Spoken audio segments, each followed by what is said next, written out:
So yeah, thank you very much for your opening statement. We now go into the panel discussion, and this is the symbol of power here. We only have one microphone, and at the moment I'm holding on to it. So when we go back to where we started, why UN Women, the 17 Sustainable Development Goals, the big goal is to give women and men by 2030. Are you waving at me? Sorry. Women and men at 2030 have the same opportunities and the same rights. Okay? We know there are countries where that's simply not the case. Okay? And it starts already with laws, and it starts with behavior. I mean, there are very cool things that are going on around the world. But we are here in Germany, so we can discuss. We have two people from Jordan, of course, and maybe you can. From a country of 6 million, you managed to get two. Right? Yeah, that's fantastic. So what's left to do? Why wait until 2030? Yeah, at the first glance it looks like, okay, women and men have the same opportunities and rights. Of course, yeah, that's the case. If we look into the statistics, and we shared it a little bit, I think, in the beginning, then we know that, at least at SAP, it's not equal women and men. It's not even equal in management, and we have these great targets to bring up the share of women in management, for example. If we go one step down, upstream, so to say, to universities, then when we also see that women and men are not equally distributed, specifically when we look now to technology, right? When I started to study computer science, Informatics in Karlsruhe, we were 500 students, and I think 20 of them were women. I think nowadays it's better.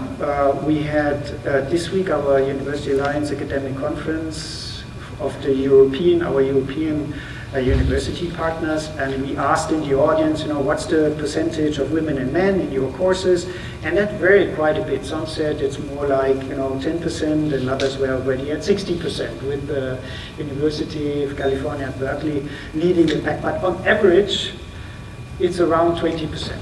20% of women actually go into technology.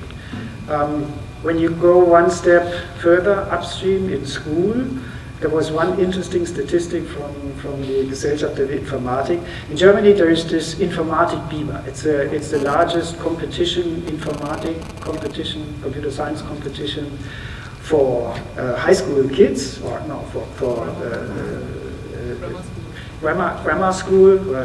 Yes, it starts, I think, from the 3rd grade, and it goes up all the way to 12 or grade 13. And around 300,000 students take part every year, so it's really a big competition. Now, when you look into from the participants, how is boys and girls, how is that distributed? Then you see that, I just looked up the numbers before this event here. 7th grade, there's about half and half. And 7th grade and before, there's about half and half of boys and girls who take part. And then the number starts to drop, actually. It goes down then in the next grade to 40%, and then by the time in the 12th grade, it's around 30%. Only 30% girls, 70% boys, 30% girls take part in that computer science competition. So, if all of the opportunities are so the same and everything is great, why does that really happen? Why does that really happen? And what is left to do? I mean, we heard, we should have the attitude, yes, I can, believe in yourself, we need role models, we need probably tech education that speaks to women. But what else is there, what we can do? Does it just take time?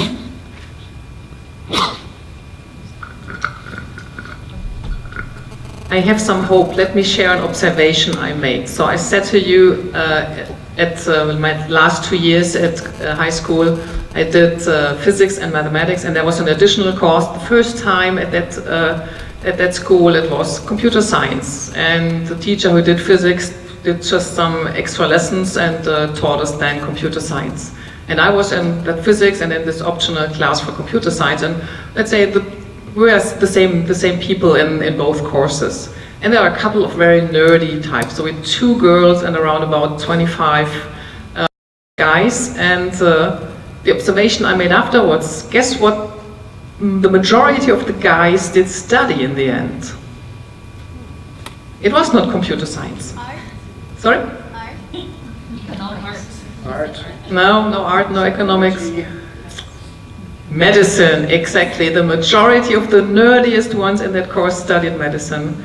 And when you look today, who is studying medicine, we turn it around. So more and more women study medicine. So I think something probably we should have a look at. I didn't have the look at what is really now, why girls now study more and more medicine, but probably we should have a look at this, because here we got the turnaround, whatever reason that is. Oh, yeah, there's somebody in. You know it? You know why the reason is that most of the girls study medicine because there's a micro. Sorry.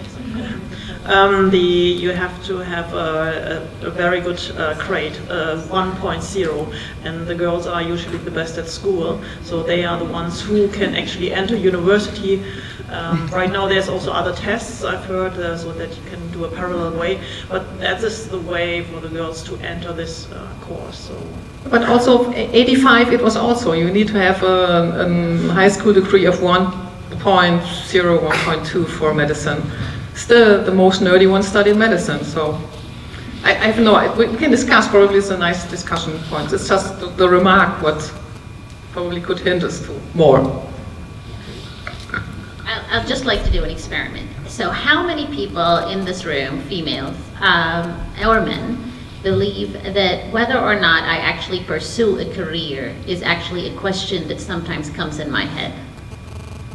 So how many people here, show of hands, sometimes ask themselves, so how many people here, show of hands, ask themselves the question, do I want a career, yes or no? Right. Look at the men, right? Few men, the ones helping us here with the gender stuff, they raised their hands. But other silent men did not ask themselves that question. Right? And I get a lot of women who come into my office and we discuss about being a woman and all of that nice stuff, and having a job. There is that question. But I have never mentored somebody who walks into my office and a man, and says to me, you know, do I want to have a career, yes or no? Of course you will, right? So I think you wanted to add. Yes, because this is the career item. I think the career item is completely separated from the issue of from scientists or politics as me. Really 8% are female males. So what I would like to know is if mothers who are working in tech get daughters who are interested in tech. That's what I'd like to know, because if I look around in our friendships, those friends of mine who are working in IT, their daughters, they study biology, they study physics. I'm a lawyer, and my daughter already said, I want to study laws for sure, yes, and I think my little daughter also will. My eldest son, he studies law, and my second son, he studies history. So there's no IT, because we have no IT. My husband, he's a lawyer, he's a judge. So maybe I think it's also the careers of the parents that is very important for the role model for the kids. Yeah, there's certainly a big role of the parents. By the way, it didn't work with me. I have 2 kids. You know, I put them through all of the summer schools here. They learn programming left and right, and none of them wants to go into computer science.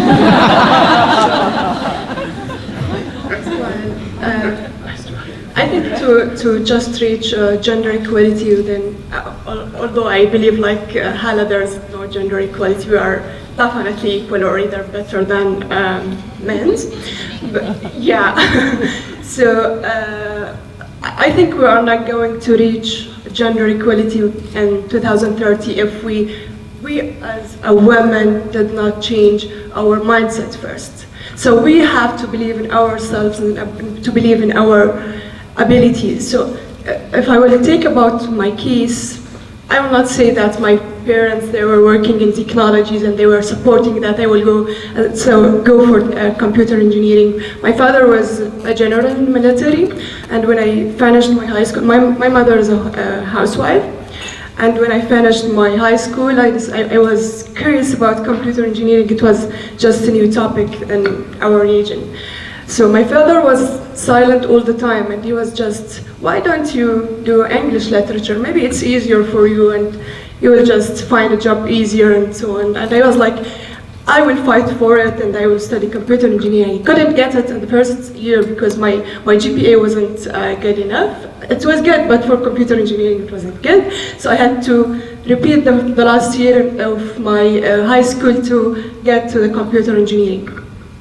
So we are women, or girls, as a girls, we have to believe in our abilities, we have to fight for our rights, we have to believe that we can be in any position, whether in technologies, whether we love arts, whether in education, in any other fields. I know some cases of my friends, they were really good in coding within our studying in the university, and they are all now home wives. They are not doing coding anymore. They are just taking care of their kids at home, which is something good, but you also have to work in your other interests or the other things that you believe in. So the belief in yourself is certainly, a key prerequisite to have a career when you want a career, or to do whatever you want to do. This interest in technology, we're working on that with SNAP, or we believe there is some work to do really to make technology so interesting in high school or then in college that it also speaks to girls. So Jens, maybe just in 2 or 3 words, what is the University of California at Berkeley do differently? Is it just better teachers? Somebody said you need the right teachers. Is it just the right teacher there who attracts then also the girls into a programming class?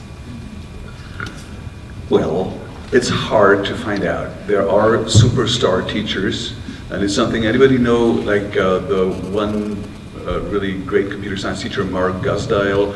Mark always says there's the Gusdile effect, like in his class will be, but it'll just be him. So we had this course at UC Berkeley for 6 years, and it's been taught by various different lecturers. And it's been throughout all of these lectures that there has been a rise in participation. And mind you, it was designed to be that way. And I think that's the first point really. You want to design for inclusion. You specifically, it's not enough to kind of, get rid of prejudices, but you need to walk the extra mile to actually want to include more women. And so one part, and that's the part I work on, is use a different programming languages. Don't use the nerdy one, the one with all this syntax, and the one that you need to think ahead and compile, and then things crash and give you unhelpful error messages. But use something that was specifically designed by people who have been designing that for a long time, by the MIT Media Lab, by the old Logo group, that was to be unintimidating for kids, like even in after-school activity settings. Take this language, because if it's unintimidating for 8-year-olds, it's also unintimidating for women, but also, for males who are history students, males who, like me, go into law because they're afraid of math, which is, we got to talk about math at one point. It's the key to many decisions here. And so that's one thing, take a programming language that gets rid of the nerdy stuff. There are people, and it turns out to be that the percentage is probably higher among guys who like spending all nights in front of a computer thinking about where does the curly brace go. And there are the others who just think, well, that can't be right. And the others are often considered to be those who don't get it, but maybe the others are the ones who do get it, who get it that this can't be right what we're doing, let's do something else, let's do music. So that's one part, is the language. The other parts that they changed was, the course was called Introduction to Symbolic Programming. That's not a very exciting name for a course. So they renamed it to be The Beauty and Joy of Computing. And the course formerly was all about programming. It was, one usually guy sitting in front of a computer doing the exercise. So they changed it to be only half programming and half context. What's the social implications, data privacy, IP, how to change the world, what are the limits of computation. They changed the single guy model to let's pair program, let's do it in groups. They changed the thing that everybody works on the same exercise to pairs work on projects they choose themselves that are relevant to them. So there are many, many things you can do. And they get in your lecturers from other companies, from Twitter, from Facebook, to tell them their story, to also get guest female lecturers from the industry, from Pandora, to kind of tell their story, what made them tick. So it's many things that you can think about if you design for inclusion. And I think that's part of what made them successful. I like that very much. Yeah, design for inclusion.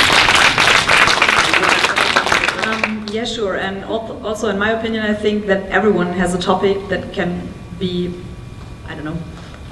used under a computational perspective. For example, you can do arts with computers. You can do plant growing with computers, whatever you like. For example, last year I built a firefly costume for Carnival with a microcontroller, and it could glow in the dark.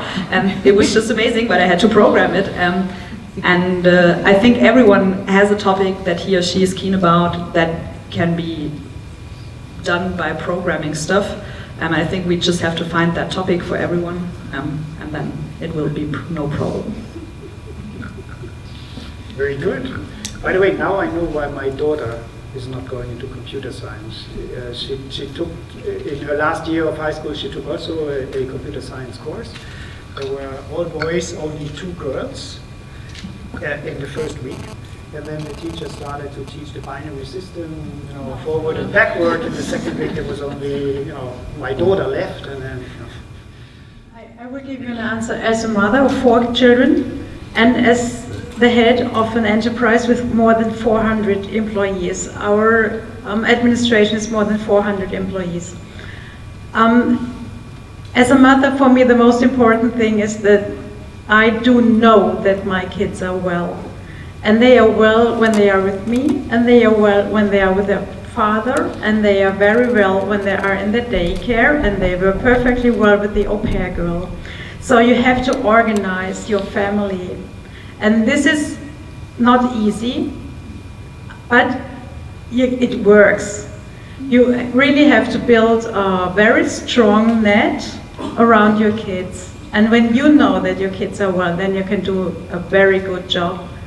And so for a mother, I do know this. This was the first question when I applied for being a mayor. How will you do this? This is a full-time job, 7 days per week, 24 hours a day. Yes. So you have to organize your family, and it works. And as the leader of the administration, I have nearly every day one female employee who comes to me and says, well, I'm pregnant, what can we do? And we always find a good solution. So it's very important that you give your employees the feeling that they can get pregnant, and it's no problem. We are lucky and we are happy when the kids come. And the first thing is we assure them they can come back, and we try that they come back in exactly the same position as they left. And so you have to give your employees the feeling that they are welcome with their kids. So I think this is the most important thing, and so they can get pregnant without having any fear. Okay, and it can be organized, but it must be organized. It must be organized. Okay. Yes, I agree to that, absolutely, that's great. But also from the other side, if you want to make a career, don't be afraid to do it, and don't be afraid to try with the kids. My son is 4 years old now, and obviously a career is very time consuming. Doesn't matter. You can arrange it, and don't be afraid of it. Try. If it, for some reason, for some time, will not work out as you like it, it will work out another time, but it's worth it. So I got 3, so we're working our way down. So it is really hard work, right? So I don't want to discourage anyone, but you have to really, really know, like, you love kids. And you love your job. So, from my perspective, ultimately, I think what you just said and what you said says something. We women have to organize it, right? So you can't forget that. But is it organizable? Yes, it's organizable because we're women, right? And to Rasha and my point, we can do things really good. Right? But it is organizable. But even when it is organizable, it's never, some people come in and say, oh, I'm not sure if I can take the next career step because I have all of that other stuff, right? Have the courage. What's the worst that can happen? It doesn't work out? Go back to where you were, right? But move forward, right? At the same time, pick your husbands and fathers of your children very wisely.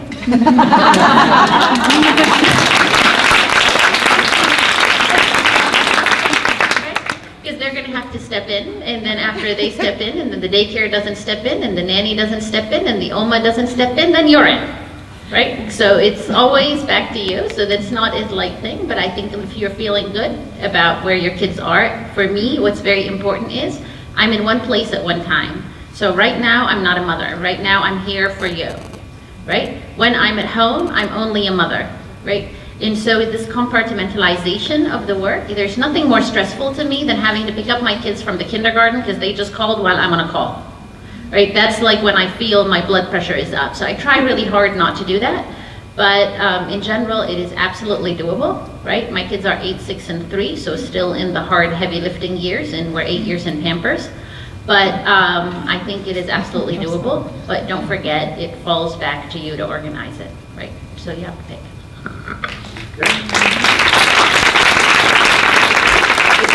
Partner wisely, that's great advice. Thank you very much. There's one question here.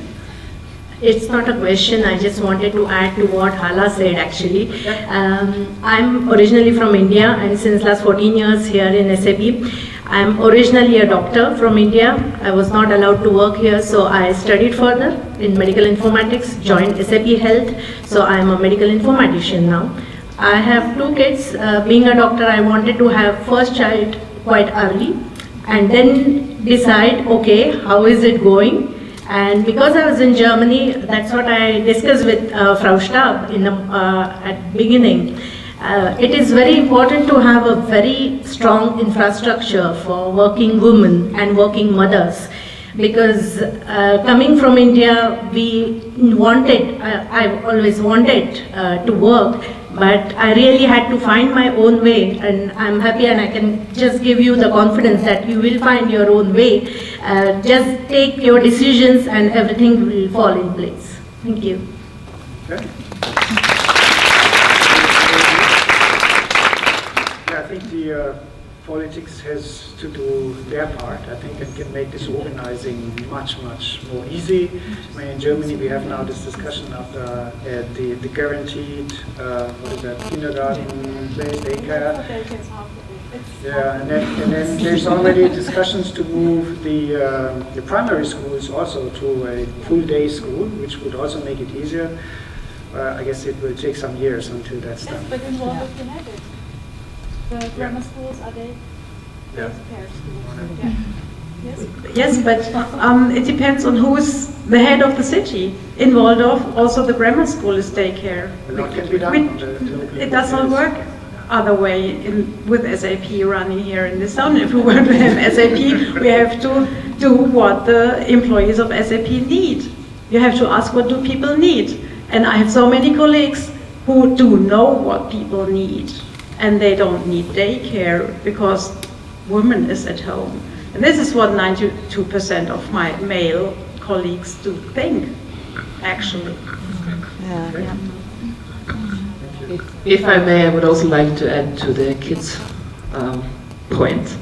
I decided to have my kids quite late, so so I decided to have my kids before I turned 40, and I managed that. And I also heard that the hormones are gonna hit me.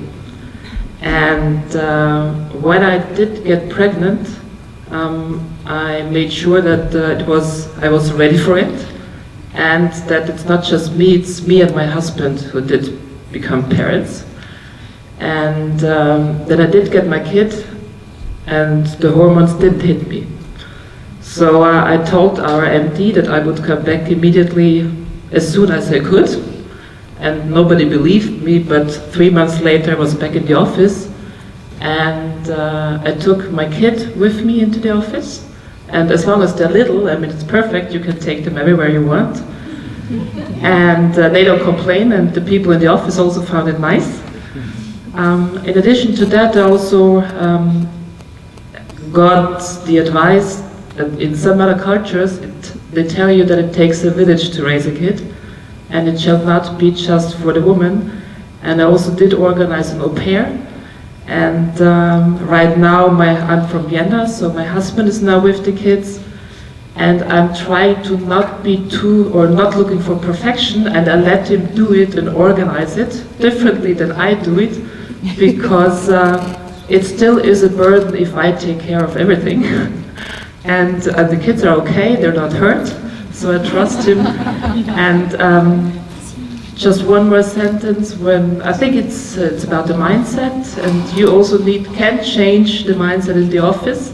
What I usually do if there are some colleagues who, they're male colleagues, when they tell us that they're going to be a father, I love to ask them how they're going to organize that.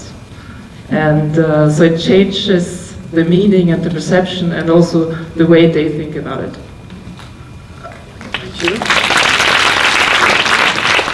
have to trust your partner advice. You know, they can do it their own way. There's another comment, question? Comment. Okay. Go ahead. Yeah, I have a very provocative thesis. In Germany, you have the right as a parent to stay at home for 3 years. And I think that's bad. Because what happens is that the mother stays at home for a year, then there's the next child. She stays home again for another 2-3 years, and then she's out of her job for 4 years, 5 years, 6 years. And a lot of women don't dare to come back. They're afraid of going back to their job. And that's why I think it's bad. And if there was only a right for staying at home for a year, they probably would come back, well, sooner, obviously. And then there would also be a higher need for childcare, which would actually foster the creation of childcare. It's very provocative for a lot of people here, but I think that's one of the reasons why a lot of women stay at home and don't come back to their job. Can I add to that? Sure. I partially agree with you, but I think there's one other important aspect, right? So in your home, and you have, and I don't think, this is not about like every woman should pick to have kids, but if you pick to have kids, right? And you go home and there's like this cutest baby in the world, and every mother thinks her babies are the cutest, and I have pictures to prove that mine are, and I'm sure that all the moms, right, also have the pictures to prove. So, and this cutest baby comes in and says, Mama, and they want to hang out with you. Your job better be really fulfilling to leave that mama home, right? And so we do also have that, right? So we have this love, and I think it's also hard for fathers, but there's a lot of social pressure on fathers. Right? There's social pressure, you're the breadwinner, but there's no social pressure. It's like really optional. Like we asked the question before, how many here think that having a career and a job is optional? Most of us would raise their hands. But it's not so optional socially, culturally, in any culture that I have come across the case. So I do believe there is that aspect. So a lot of women actually don't come back, but then when they do, they actually also switch jobs if their current job is not fulfilling. So they will not only not come, so the statistic is skewed about how many women don't come back, because it doesn't consider all the women who do come back but go somewhere else, right? And so therefore, it's also on the employer to make sure that that job is so exciting, and that's what you said, Rasha. I believe that also in my organization, to make it a very welcoming place, that when you want to come back, then you're more than welcome to come back, to not want her to stay away. We also have something great to offer here, right? We can't compete with baby eyes, but we got some cool stuff. And the next problem is that most of the women who come back, they don't have a full-time job. They only take part-time. And if you want to have a leading job, if you apply for a leading job, then it's very hard, or it's difficult to say, yes, you can do this with a half-time. It does not work. So you have to force women even to decide. And the decision is much more easier when women know there is a quality of high daycare in my town. Okay, thank you. Oh, there's another one, another question. More comment.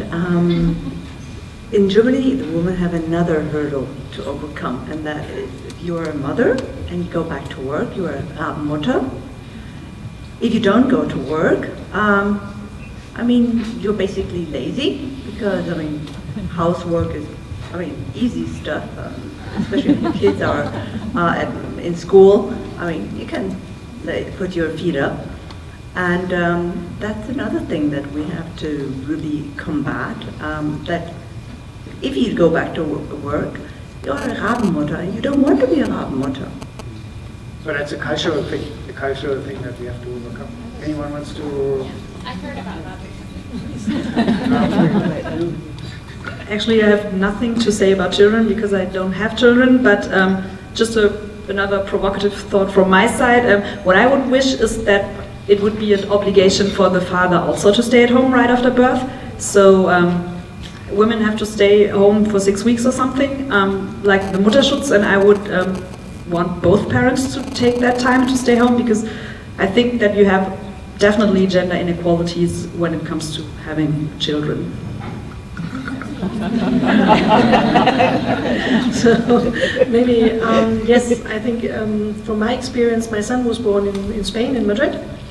And in Spain, there you have 3 months approximately where you can stay at home, and then it's totally normal that you go back to work. And I did the same. It was absolutely fine. My son went to a very nice daycare. They did everything for the kids. They prepared, they had several groups, and the group my son was in was 10 babies, and they prepared fresh food every day, 3 different types, different vegetables, and different meat, and you could ask for which meat at what time, fish included, whatever. So you can see, so it was totally normal. It was absolutely fine with everybody. I went back to work. Every mother had the same experience, and in the end you had also the feeling, maybe a bit more than sometimes I might have in Germany, that everything is fine, and they really take care of the babies, because they could put much more effort in that. And I have no explanation for that really, but they cooked, they took care of the babies, and my baby was happy in the evening. This is not what I always have when I pick up my son right now here in Germany. That speaks then to quality. So before I actually came here, I had a very exciting lunchtime today. So I went to school, so all is good, daycare is beautiful. I have a bit of odd hours, but that's okay, we take it care of, and then somebody picks up, and then there's babysitters, and there's nannies, and there's a whole sorts of organizational, ongoing thing. But then my organization just totally crashed. And again, it has to do with how long do you take care of the kids, right? So we all care about kitas and kindergarten and daycares, right? And then they go to kindergarten, then it gets a bit more exciting about whether you will get full-time or not. Then it gets even more exciting once they go to the elementary school. So today, I, as a full-time working mom, clearly, found out that my daughter will have only 3.5 hours of schooling every day. So she has to be at the school at 8:40, and she will leave at 12:10. So I believe we will have a new intern at SAP for the next 3 months until that gets sorted out. Or you need to move to Walldorf. Or I need to move to Walldorf. So I think those kind of things happen all the time, but then you end up working around them. And I just, you take it with humor. I take it with humor. This problem will probably last until Monday. So we'll have to figure it out. Okay. So I think, hopefully, over time, all of the cities will get it and improve then the daycare for children, and hopefully quality issues will also be ironed out.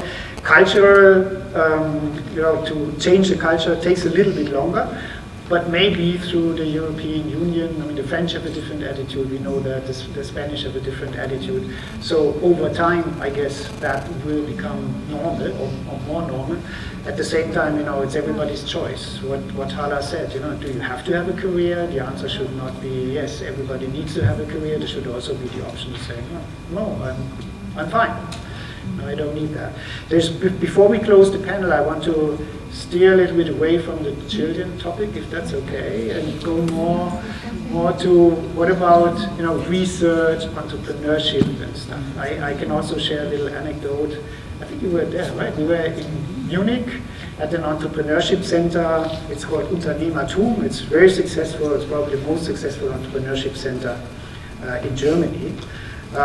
They have also in the order of, 30 startups working with them every year. Every week, basically, they create statistically a new startup is coming out of that. You might have seen in the news this Hyperloop competition from Elon Musk in the Silicon Valley, and it was a team that is actually working at the Unternehmertum who won that competition. Okay, so really great technologies, super intelligent students, highly motivated, everybody there. And we did a tour, Hala was there as well, and walked around the startups, and then somebody asked the question, we don't see that many women around here when, where the startup people are working. And then the poor guy, I think it was one of the startups, he said, well, to be an entrepreneur, it's typically more the alpha animal, this alpha team. And, that's why there are not enough women. And then everybody jumped at him, of course. So while it was politically... Sorry, there were a lot of alpha women in the room. Yes, alpha women jumped at the poor guy. So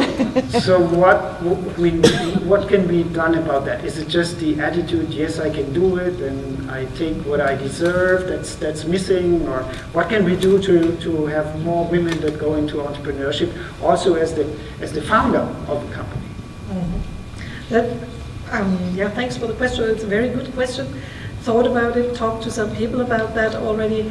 I have no final answer to that. I have some ideas what might help, and we have talked about some of them today already. It's education, to have in mind, I can do it, I can create something, I want to change something, and I want to go for it, to have the courage to do that also.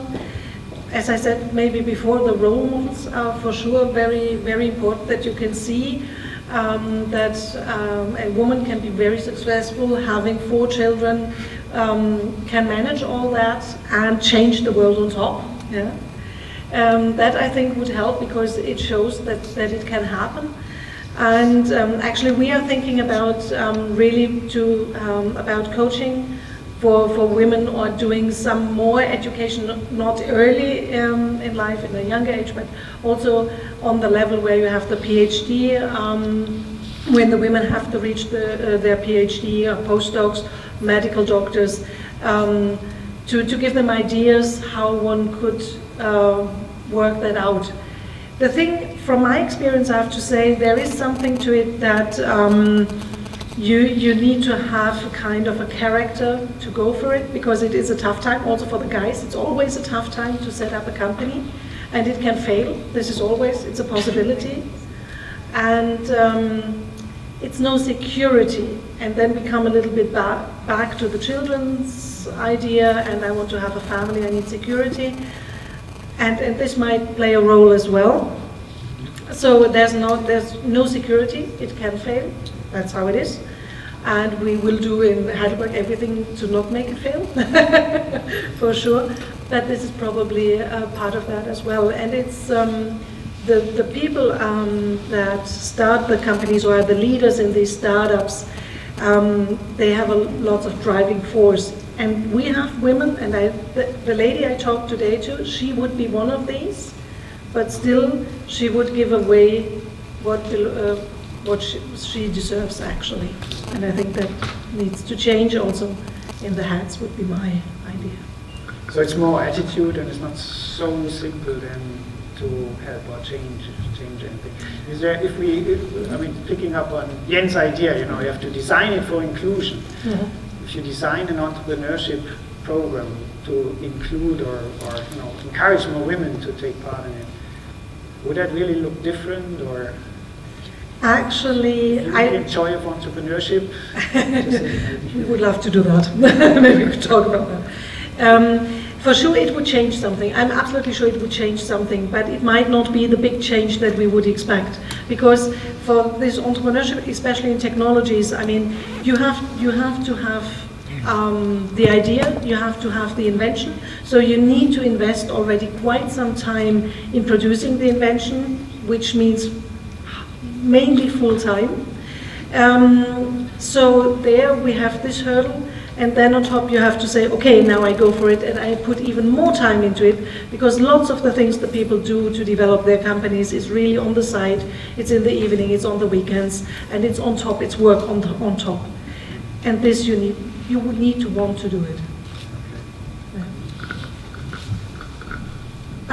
Maybe also I think to drive more people to be entrepreneurship, whether girls or boys, is to change our educational methods from being traditional classrooms and traditional way of teaching to be more creative, to let's say help the students to think out of the box, and changing their mindset is not just about following the classroom and the exercises that they have to finish, but it's also about creativity and just engaging different methods like design thinking within teaching courses, or another methods that help students to think as an entrepreneur, not just to follow the courses that they have to finish it and then go for medicine, mainly, most of them. So I think education is important. Okay. And I think it's us women who are already at a certain, let's say, level in a career or in a profession, to encourage, to talk to young women, to encourage them. I learned yesterday the expression in medicine, you say a therapeutical visit at a doctor. So you just go to a doctor, you talk about it, and then already that helps. And I think it's especially us women to help other women, because the men, most of them support it. So they are sometimes only helpless and say, well, what should I do? And it's us women to help the women talk to young women, help them to understand. It's like me, give them an impression, what's the profession they could target for, help them to understand how the profession works, how life at SAP works, and that it's so interesting, that's not so nerdy as it seems. So it's us women, and we must make sure that we transport our message and that we help other women. I cannot say how to bring them into text, but I want to tell you something that happens at lunchtime with my daughter today. She told me that she applied to be the speaker of her class, and she got it. And then I asked her, was there anyone else to apply? And then she said, yes, there was another girl. And then I asked her, and what have you done? And then my daughter told to this girl, so we have to elect. And what did the other girl? She said, oh, so yes, you can have the job. So this is so typical. I was really laughing because this reaction of the other girl was so typical. So what was I very proud about? My daughter, she learned that you have to compete. You have to be competitive. It's so important to have the power to say, yes, then we elect, it's okay. I can fail, I do know when we do elect, but it's not the end of the world. And for girls, normally it is the end of the world when they lose, or when they fail, or when they are not the nicest one, or not the best one. The girls in Germany, they are raised to be the cutest, the most beautiful, their lessons should be the best, and we have to teach them, no, it's okay when you fail. You don't have to be the best. just show us that you want to have it, and then it goes or it goes not. And if you lose, it's not the end of the world.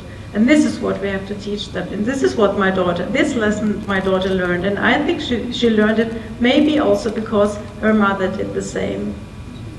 Very nice. So learn to be competitive, but also accept when you fail, right? Yes. That's the nature of being competitive. There's a question, comment again? Hi. So this talk of entrepreneurship reminded me of an article that I recently read about two women who founded a company, and when they sent out emails to, I don't know, those investors or different people, they noticed they weren't getting any replies, and then they decided maybe we'll try out with a male name, and then suddenly they were getting replies from all the investors. And so I feel we're always talking about we need to educate women, but I think, or girls, I really don't think that girls have problem finding connections and asking questions and, educate themselves. I think maybe we need to educate men. I mean, maybe they don't know the difficulties that we face.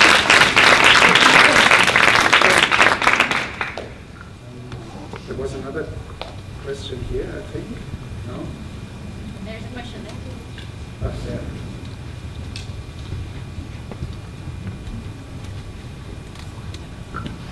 Hi, I'm a working student at SAP, so I come freshly from university and from the whole educational system. And I think in education like this, the opportunities are way more restricted. So what do you think about this? Is it also possible to gain this kind of experiences, or what do you say about that topic?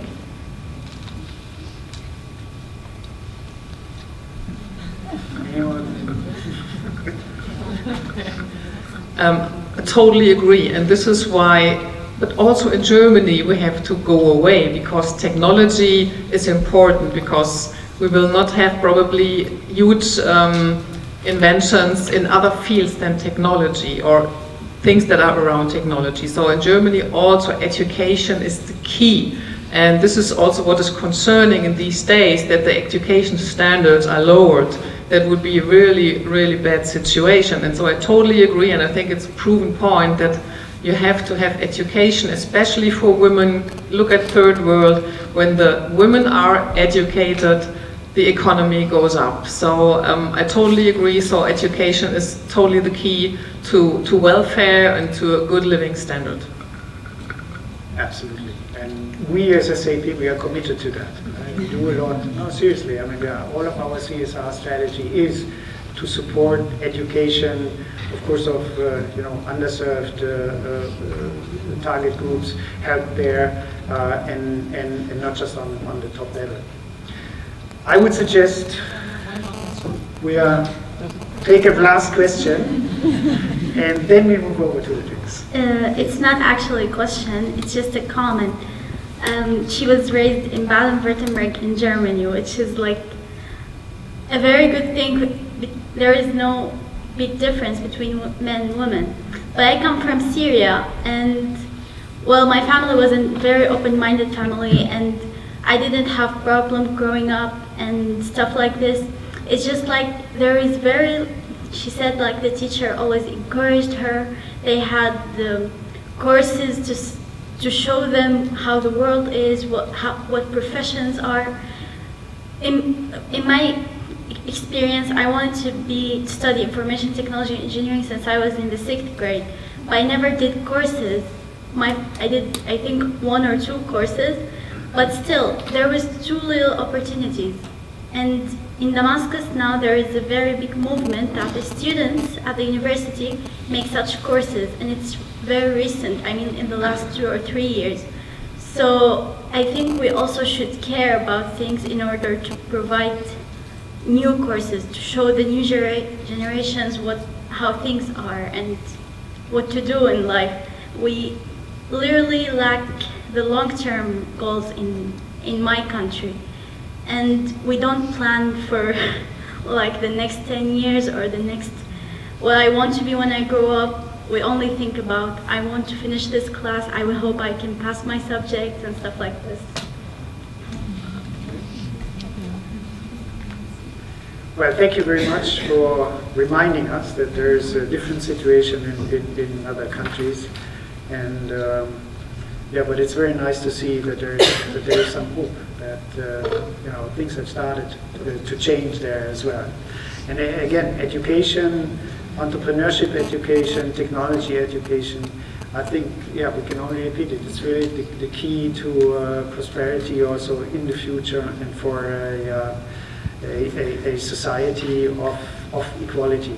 We see that everywhere, and that's why it's so important really to make sure that actually happens.